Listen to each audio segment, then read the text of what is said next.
welcome everybody to a special J&J Dissects The Walking Dead. Today we're going to go over a couple trailers that came out over at San Diego Comic-Con.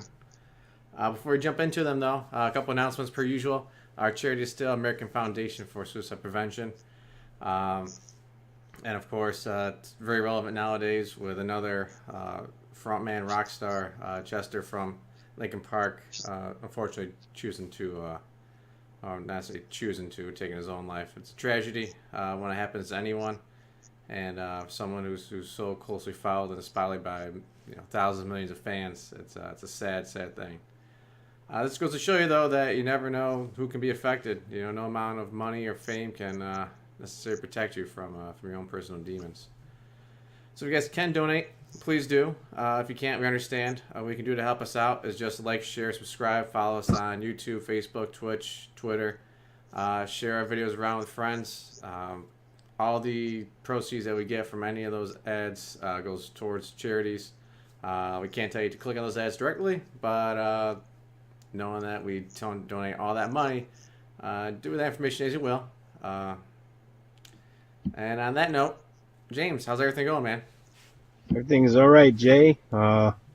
Big news with the trailers. And just to start the show, if you're a zombie fan, we lost the creator of the flesh-eating zombies. George Romero passed away on July 16th, and that hit hard with me because, to follow zombie movies since I was, a child. And the first zombie movie I saw was Night of the Living Dead, and then, followed up with Dawn of the Dead, and then Day of the Dead, and then watching other movies of his like Creepshow and The Crazies. You look at The Walking Dead and how big it has become, and Robert Kirkman said, without George Romero, there is no Walking Dead. I mean, for the guy to take, a trance-like creature or a trance-like person at the time, what was considered a zombie, and then to turn it into the flesh-eating zombies. He's like the godfather of all horror movies, and it's just like this genre is in his debt to George A. Romero, and he was like a hero. If you're a zombie movie fan, it's like he was the idol for you if you like this genre. Like you could not compare to his movies. Edgar Wright said a lot of nice things to him. Without him, there'd be no Shaun of the Dead. He wouldn't have a career, he said. You got people like Stephen King, who was very good friends with George Romero. You look at Dario Argento, Felucci, who died as well. Wes Craven, John Carpenter. You just have all these iconic film directors and producers that came out and just said, hey, look, we lost a legend. And so when we do this show, it's kind of bittersweet because without George Romero, there is no J&J Dissect, because there is no Walking Dead. There's no Fear Walking Dead. There's no Walking Dead comic books. So this whole universe was basically created on the ideology of George Romero. So an icon in horror movie genre, an icon, obviously the father of the flesh-eating zombies, passed away July 16th, and he's going to be greatly missed. I really wish that he would have did more projects. His last project that he made was Survival of the Dead. And he stated that he lost budgeting in his films. There was a little bit of clash between him and Robert Kirkman. Robert Kirkman invited him several times to write episodes on The Walking Dead, but George Romero just stuck in his ways and just looking at The Walking Dead for being a drama. And he stated, I don't mind The Walking Dead, but it seems like a soap opera where my zombies were, my movies were based upon my zombies. The zombies were the main character, whereas Walking Dead, you have the humans as the main character. So he can never find himself to, write an episode of The Walking Dead. He's helped write different scripts for Resident Evil. I mean, George Romero was just legendary. So losing him and doing the show is kind of bittersweet here, just knowing that he's in a better place, but knowing also that he's the reason why we have this show. So salute to George Romero, and you'll be greatly missed, and on with the show. So yeah, and without George Romero, like you said, it won't be The Walking Dead, and without The Walking Dead, James and I might not be friends. That's That's crazy. I mean, James might not. You never know where we could be, in our lives. Maybe James never got into zombies, never got into horror films, and instead he's reading or watching movies like Titanic and The Secret. That would never happen. But another big thing about George Romero, I know I said, pay salute to him. The brilliance of the man. He was such a trendsetter. Mm-hmm. In 1968, he made the black and white, Night of the Living Dead, and his main character of the movie, the main hero of the movie was Ben, and he was played by Dwayne Jones, and it was such taboo to have a strong black character in the 60s that he even stated, Dwayne Jones knocked them dead in the auditions, and he said, I don't care what society thinks, this is my movie. And he made, instead of having the black actor die or be some idiot, he made him strong, and he also followed that up with making strong female characters. So he was a trendsetter. He went against the grain, and his movies showed that when you go against the grain, you start to see a different perspective of life. You're so used to, and there's no offense. Obviously, white heroes, you have white heroes in movies. You can't take away from that. But to actually have a horror film and have a black hero, and have him strong, and then follow it up with, the strong Francine was a strong character in Dawn of the Dead, and then Sarah was a strong character in Day of the Dead. You just always going against the grain, and always, studying trends and saying, hey, look, I'm not going to make the prototypical white male as the hero here. I'm going to do something different. And he incorporated that with his movies. And that's just, who would have thought that from there, you have The Walking Dead, and even like, you have Morgan as such a strong character, Michonne as such a strong character. You have Daryl Dixon. Things that are opposite of what we see in society. And, Carol, so Robert Kirkman, he incorporates a lot of the ideas of George Romero in his writing and in his TV show. So, it's all over the place, man. I can't say enough about the guy. But, the show must go on, and thankfully he made Night of the Living Dead, because like Jay said, I wouldn't watch Titanic. But I'm sure. You never know, it's just funny, but without those movies, what movie would you have gone and seen that day, and how much your trajectory, it might seem small, in tribute to some people, but they kind of set your pathway down the road, What do you think, if there'd be one movie that encompasses George Romero's ability as a director, which one do you think that would be? Dawn of the Dead.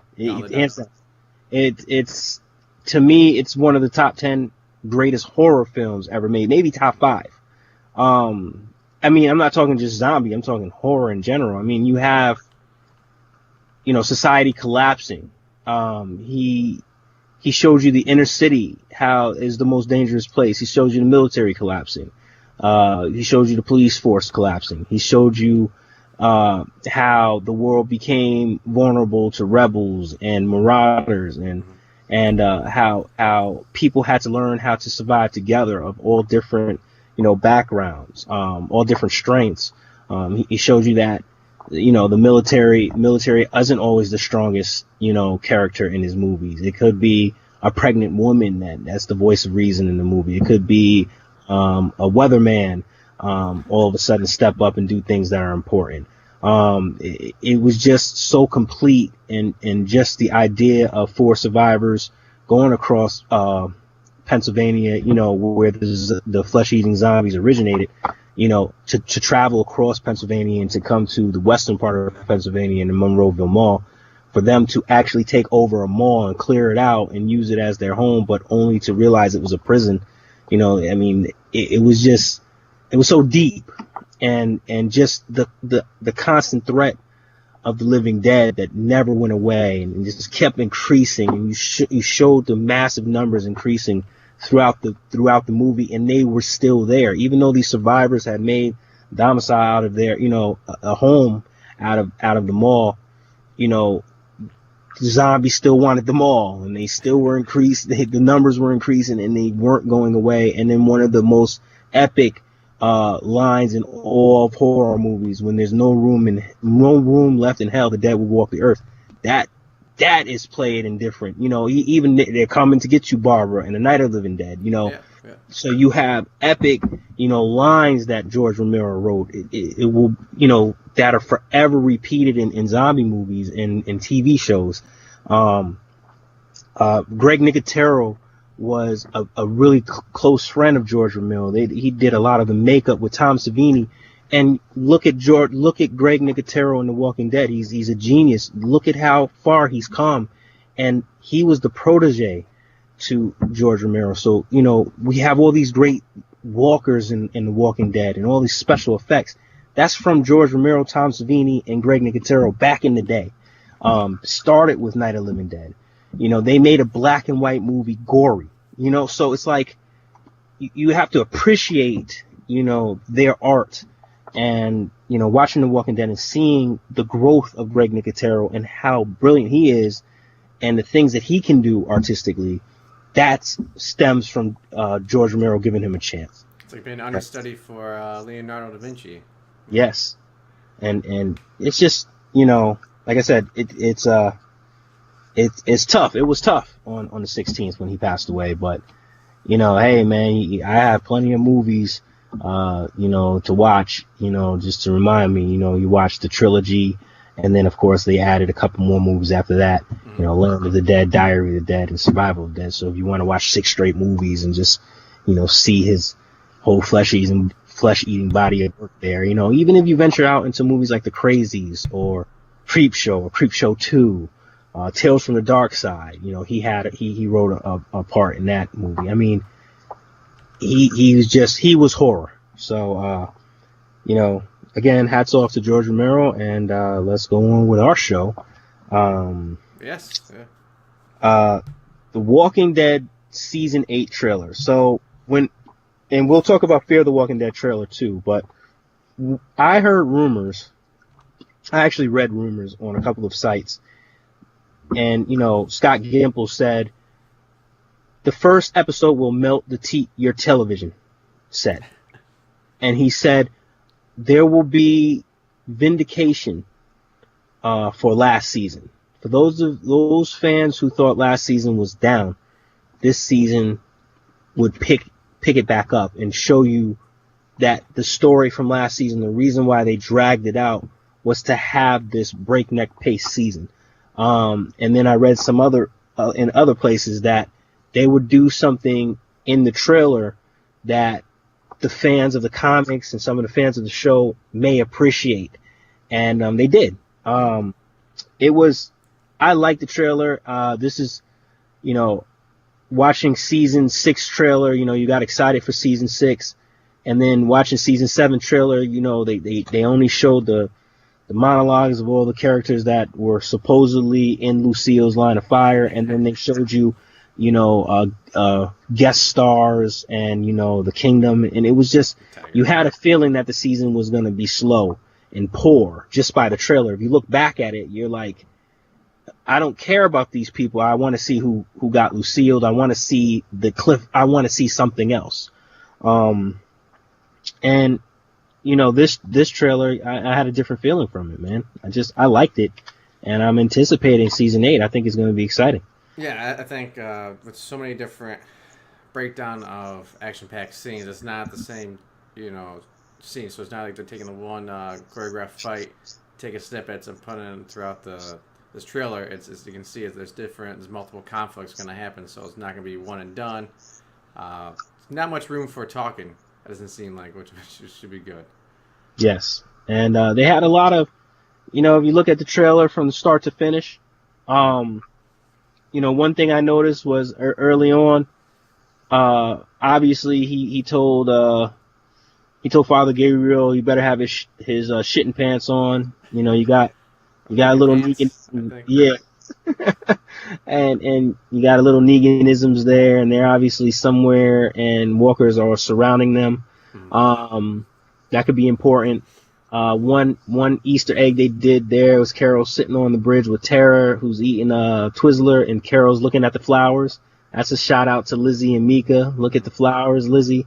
If you didn't catch that, we watched the trailer. You see Carol looking to her right, and she sees a flower that's drawn on the concrete. A lot of Daryl action. The monologue from Rick saying the world is bigger. We're gonna have to fight. You see a very frustrated Negan slamming his bat down on the table. That has is direct. It seems like a comic book moment there. I won't spoil that. We didn't see Eugene in the trailer too much. In fact, I don't remember seeing him at all. yeah, I remember. I saw him in a promo pic, but I don't remember seeing him in the... I don't remember it either. And I mean, they had a nice image of Dwight. He's reading a note that said tomorrow. Who left him that note? Was it the survivors? Was it, his fiance that, and then they showed him standing behind a walker that had his face burned out and he was dead, and Dwight was standing with the same burn on the same side of his face. So it was like an artistic thing there.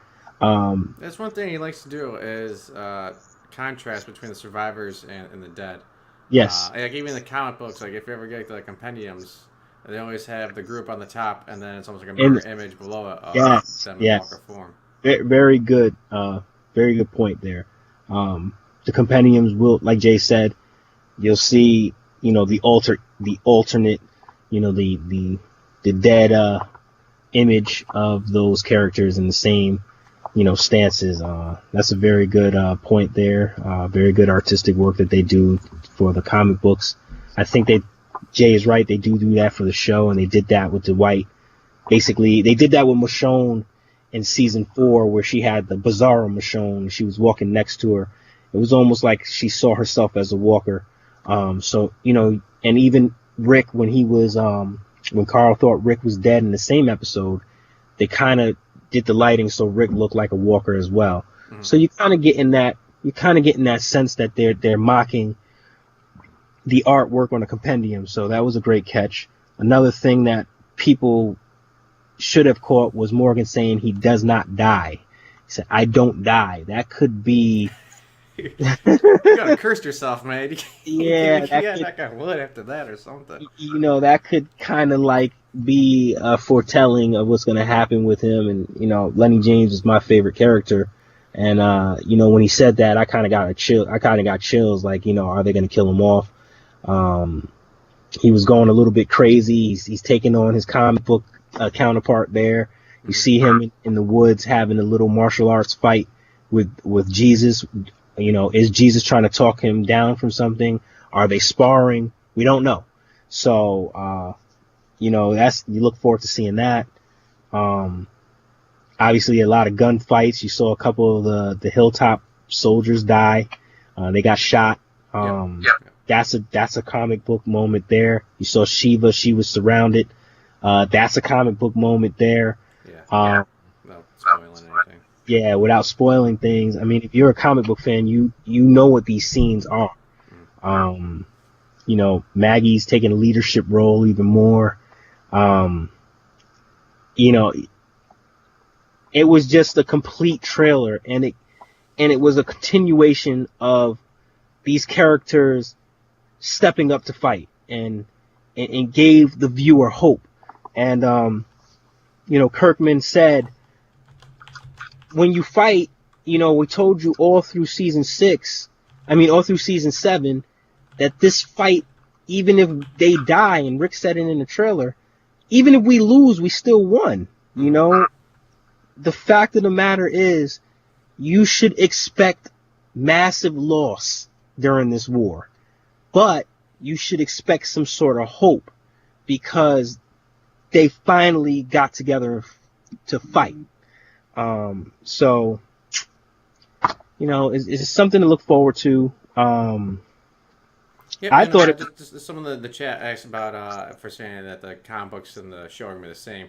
I don't think so. I think it's gonna, show some similarities there, like they have been doing, but I don't think it's gonna be linear to the point of copy paste.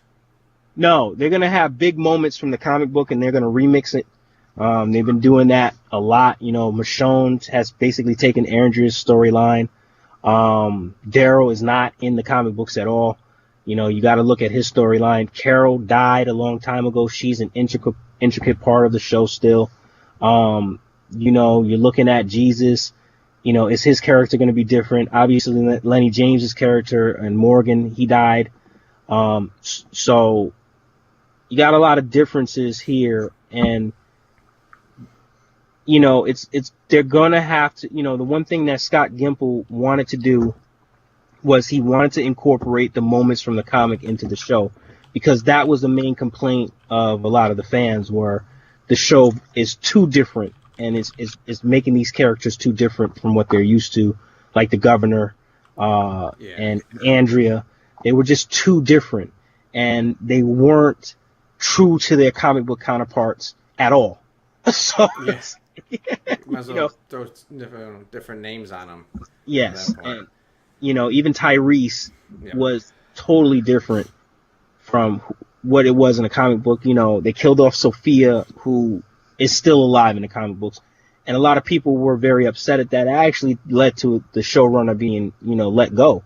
So, don't expect it to be a mirror image of the comic, obviously, but definitely expect that a lot of these big moments are going to be remixed with things thrown in. So just, keep that in the back of your mind. If you don't want to see those comic book moments and you want the show to be more creative, I will watch Fear the Walking Dead, because that's its own show and there's no comic book counterpart to it. So it's like, this is based off of the comic book.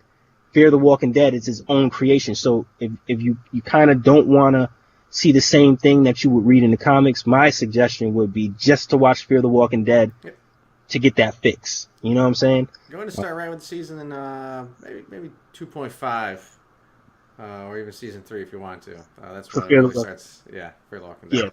Yeah, you could just bypass the first season and a half. But at the end of the trailer, I think that this was what I read was they were going to put something special in it, almost like to pull the fans back in for what they did last year. And I think that gives away what's going to happen if you read the comics.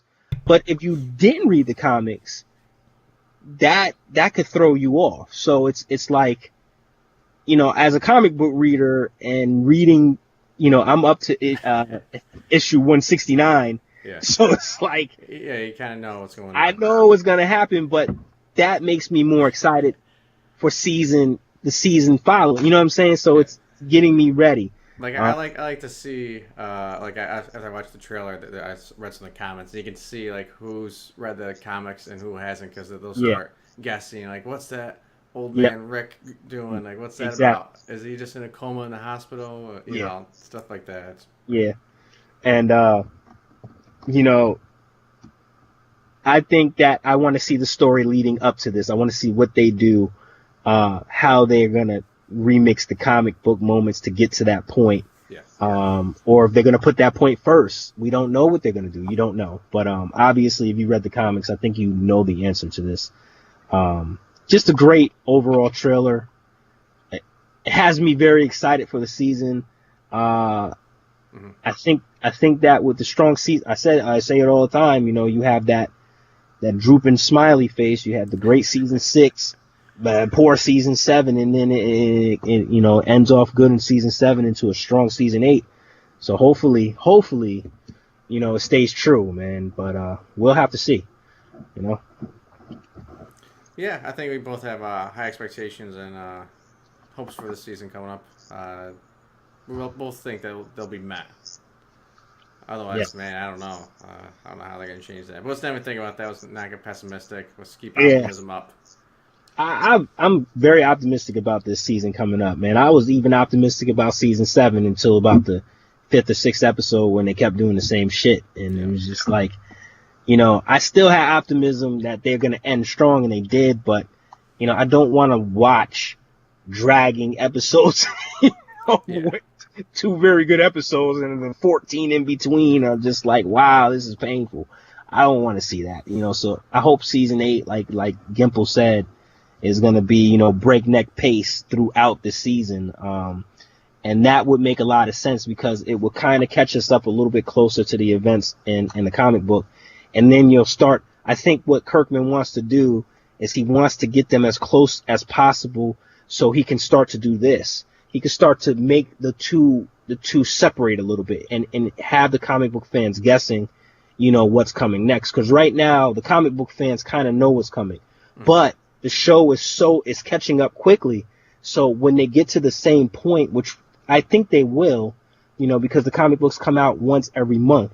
I think when they get to the same point, now the comic book fans are going to say, hey, look, they talked about this in the show and they talked about this in the comics, and I don't know what's coming up next. And now Kirkman can take it, and it's kind of a genius move. Kirkman can take it and say, we're at the same point with the show and the comics. Let me do this with the show and this with the comic, and they'll throw everybody off. And why, we're closing in. I mean, I think 2 more seasons, they'll start to get on the same page, 3 at the most. And, what are the comic book fans going to say then when the episode and the comic book, the issue of the comic are at the same place? We're not going to be able to know what's coming up next. It'll be all surprises now. Yeah, so now you're going to have an even different, feeling of the fans. Now, finally, the comic book, readers can shut up and not say they know everything, and the TV viewers can finally say, oh, well, this is actually new, and, nobody can spoil it for me. So, I think that's where they're heading because it's quickly catching up to the comic books quickly. Like I said, the anticipation is there, and October 22nd is coming sooner than you know. It's less than 3 months away. Wow. It'll be up before you know it. That's for sure. It will. Overall thoughts, Jay, on the trailer for you. I mean, what do you think they could have did something different? Do you think that they hit it on the head? Do you think they missed anything? I think they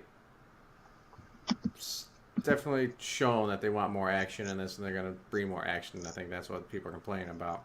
Yep. Man, like always, more walkers. Don't want to sound like a broken record, but I love having walkers as being a threat. There's a few scenes in there, but I think it's definitely be a conflict. There was the garbage trash people. I hope they're just in and out. I hope Berkshire just bulldozes them and they're all dead. I didn't see Oceanside in there. I'm not sure if they'll be around. I don't think they should be either. I just think that they should leave that alone. They should. I think they should bring them back, but I don't think that they should drag it out. I think they should come back like for half of an episode or something happened to them, because just like the garbage pail kids, it's just another storyline we kind of want to we want to see this battle. We don't want to see these side groups anymore. I have to figure out what happened to Heath. I think we're gonna find out. Yep. They mentioned they're gonna bring him back, see what's going on with him. Music was good. As Kelsey mentioned, the Irish drinking / fighting music. Yep. Definitely got your blood going. Well, hey man, it's war. Yeah, right. Yeah. So. And I think slipping in the old man Rick there in the end. Yeah. I think that sets up for the comic book fans to know where the end is going to be for the season. I can't imagine it being that. That can't be the mid-season finale. It's got to be. No, that's the end of the season, and I think that not only is it the end of the season, but it's the, what losses are going to come before we get to that point, and obviously it's got to be significant. Oh yeah, a lot of people are going to die on both sides. Yeah, and then they can open up the new storyline after that, because obviously there's going to be an outcome of this war. What's the next storyline? Obviously, this is, season 6, 7, and 8. This will be the longest conflict of The Walking Dead. Shane versus Rick was about, a season and a half, because the first season was only 6 episodes. Yeah. The governor versus Rick was only about a season and a half, because he died in season, he only was up until episode 8 in season 4. Him against the Terminites wasn't even anything. Pan there, yeah. But season 6 was the start of this new group of Negan. It was the start, right from Alexandria. It was a constant conflict against walkers, against a side group, against a bigger threat. So the world got bigger, and that threat just kept coming. So I think that this is the longest conflict of the show so far altogether.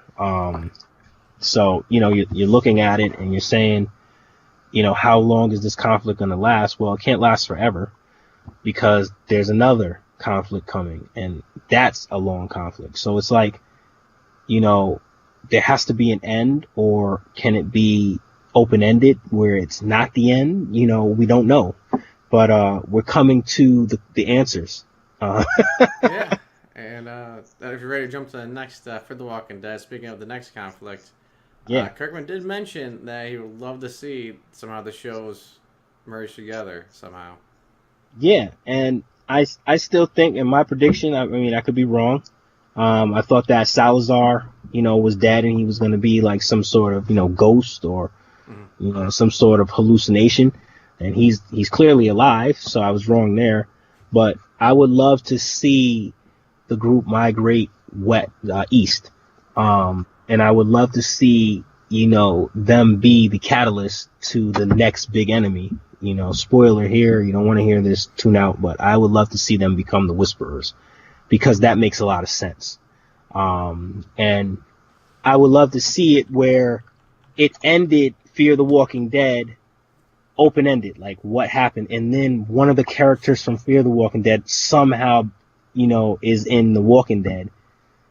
And that would be great, and it would make you say, hey, look, now we've merged the two shows, Which is, I don't think it's ever been done. They give it crossovers here and there, or, we're going to have, like, a new show start, so let's have this one kind of lead into it.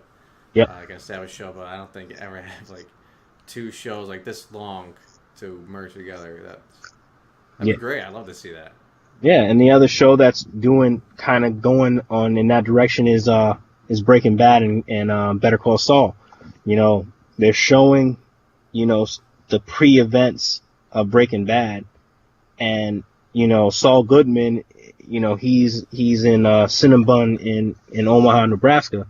So they showed him after the events of Breaking Bad, but they're showing you, his story that led to Breaking Bad.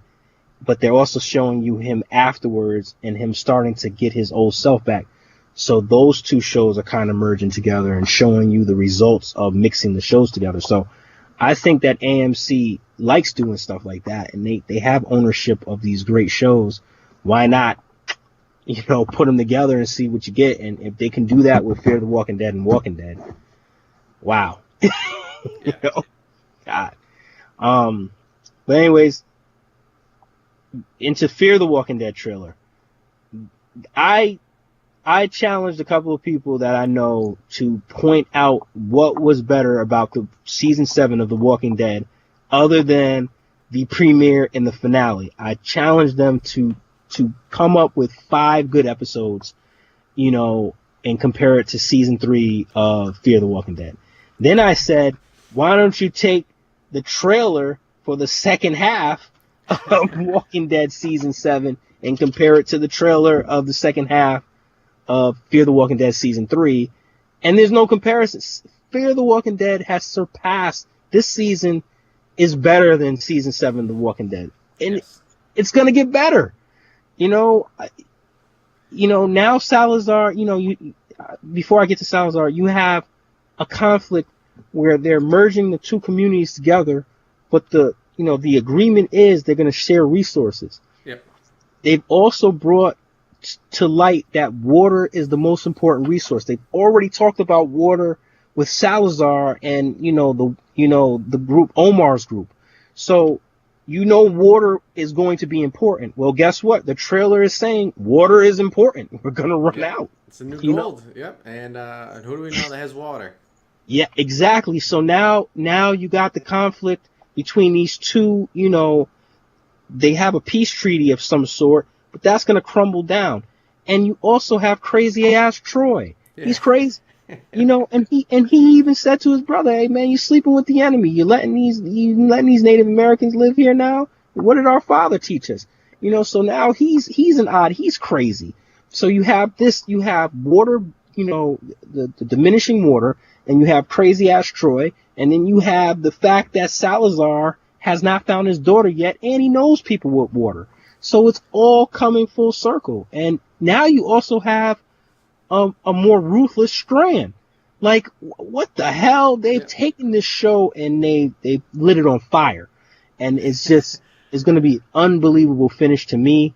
I think that there's going to be a couple of big deaths before the season's over. Just like the Abigail, they set the past on fire. Yeah. And, Jesus Christ. How much better can this season get? Well, we're going to find out in September, because there's just so much conflict, and it's also, they brought up that the walkers are the mutual threat, and I like that, where it's like we have to work together, for resources. But why do we have short resources? Because of the dead out there, and these places, they don't have walls. Nope. They just walk on in. So if you get a herd coming through, forget about it. You're gonna lose most of your people if they don't hide or run away. Yep. But then, like you said, the Troy conflict, but you also have Ophelia. She poisoned, almost killed Nick. Yeah. And she can play ignorance if she wants, but no. You only know, you did put that in there. That's your fault for not knowing what it is. So how's that going to play? Then you have, Salazar. What if, what if they kill Ophelia before Salazar finds her? Then you have Salazar versus them. Oh. Can you imagine Madison versus Salazar? And they kind of gave you a tease about that when Madison ran into him. And, he's talking about Strand, and, is Ophelia dead, or is she going to tell him that Ophelia tries to kill everybody? We don't know, but we're going to find out. Mm-hmm. Walker and his Native American group, we're going to find out if they can live peacefully with, this reservation. The new occupants of the reservation. Can the Native Americans live peacefully with the white man who took the reservation from them in the first place? It's tough. It's almost like Rick, if the governor actually was like, Rick, we will share the prison. That was going to be my next point. This is going to be basically, it's going to pay homage to The Walking Dead and say, this is what would have happened if the governor would have lived in a prison. Would there be an undermining of the white men in the reservation from the Native Americans? Would they come in and pretend to be all peaceful just to take back what's theirs? It's it's so much up in the air. It's just, this show is completely different this year than it was the first year and a half of its existence, and it's just like, Scott Erickson is not going to be the showrunner anymore. The next showrunner, instead of having a piece of crap to work with, now he has something great to work with. And can he keep it going? You know what I'm saying? Yeah, and I'm not a Patriots fan by any means, but it was kind of like this Lester Bowl, watching these seasons where the Patriots were down by like 4 touchdowns. That's what I felt like watching the first season, into the second season. It's like, this is just a waste. I'm going to change the channel. And then all of a sudden they start scoring points. We're like, wait a second, we got a game here. Yeah, exactly. This how I kind of feel towards Fear the Walking Dead. It's like, this is a good show now, and I'm definitely invested. I want to see how it keeps going on. And again, another, looking at Strand, and how we keep saying, these characters in both shows, they have to let go of their past lives. And Jay made a good point. He burned up the Abigail. He's no longer this. He's still going to be a con man. He's going to know how to be a con artist, but he's becoming a survivor and he's not giving a fuck anymore. Yeah. So it's like, now he's got to fight to survive. How is this going to translate? He's no longer going to be dependent on the group protecting him. Yeah. Is he going to have a Carol moment where he's just like, yo, I'm going to protect myself from now on. Fuck everybody else. I mean, it's a lot, a lot of storylines that are there that all tie together instead of random all over the place. This is going to be exciting. And I think, like I said, I think that the next showrunner, if I was the next showrunner, I would kind of want to take a piece of crap and build off of that. It's going to be a lot of pressure for the next person in line, because it's like Erickson took a piece of crap and he made it into this epic show in a way, and now he's leaving, and so the next person is like, oh shit, I got to keep it going. I can't drop the ball here. So yeah, man, it's just, I mean, we're in for a ride, man. Come September, and by the time this is over, and we're going to be invested in it. When you watch the show, you're going to be invested in it. Before you know it, October 22nd will be here. Oh yeah, it's going to jump right into it. Great. I mean, can't get much better than that. And like Jay said, you watched the first season and it was like such a long wait for, season 6 to come from season 5.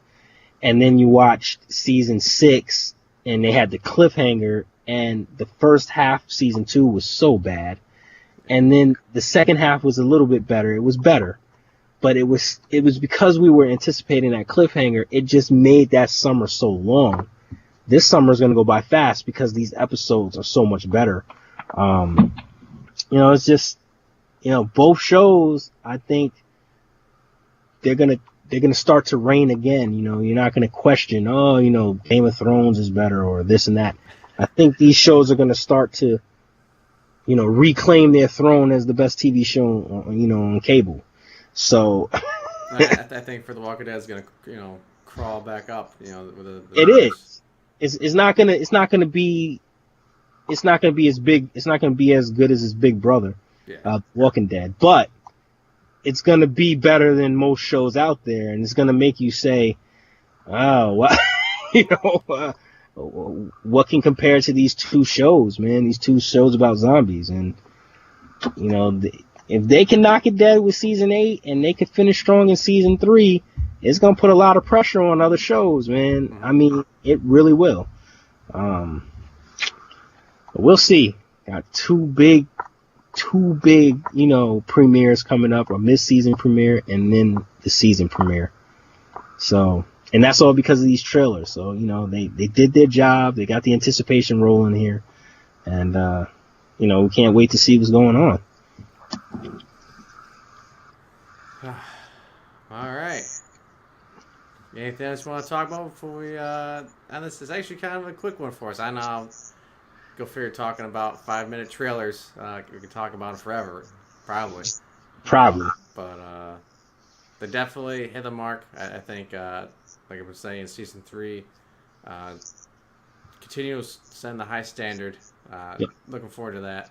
And looking forward to Walking Dead kind of picking itself up and making amends and maybe even overshooting it just to make it better, because season 7 was a letdown. It's a season of redemption, and not only is it a season of redemption for the actual characters in the show, it's a season of redemption for the writers, Kirkman, to show the fans that, hey, look, we know you didn't like, our storytelling. We know you didn't like the cliffhanger, but let us make it up to you. Let us show you that there was a purpose of this, and we're going to knock you off. We're going to knock you out of your seats with this. So it's a big season of redemption for The Walking Dead here. And, I you can't not root for the show to be better, obviously, but rooting for it to be better makes you want to watch it even more. Right. So, hey man, I can't wait. But like Jay said, short show. We didn't have many questions. The only question, I think we answered the questions, basically just our thoughts. We have questions about season 8. I cannot answer those questions because there are viewers that don't want it to be spoiled. So I don't want to answer those questions, on the show. I can email some of these people back, the moments from the comics and spoil it for them, but I don't want to spoil it for anybody watching the show, because, I think that you'll be satisfied seeing these moments, coming up in October. Definitely. That's all I got, man. All right. Shit. All right then. Thanks everybody for tuning in. It's been a quick one. Recap of the trailers here. Keep watching AMC. Keep watching Fear the Walking Dead and The Walking Dead. James, have anything else before we call it a night? Hey man, stay tuned. You said you're making a trip to come visit for a couple weeks, Jay, or just a few days. I'll be up there next week. Okay. Take care of the house situation up there. No problem. Okay, so I get to see my buddy in person, coming from Arkansas. Yep. Right down there. Right, pretty cool.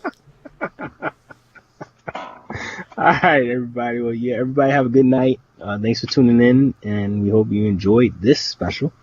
Let Jay take it away. Yes, thanks guys for tuning in. Thanks for the questions, any comments. Keep sending them in, and we'll see you guys next time.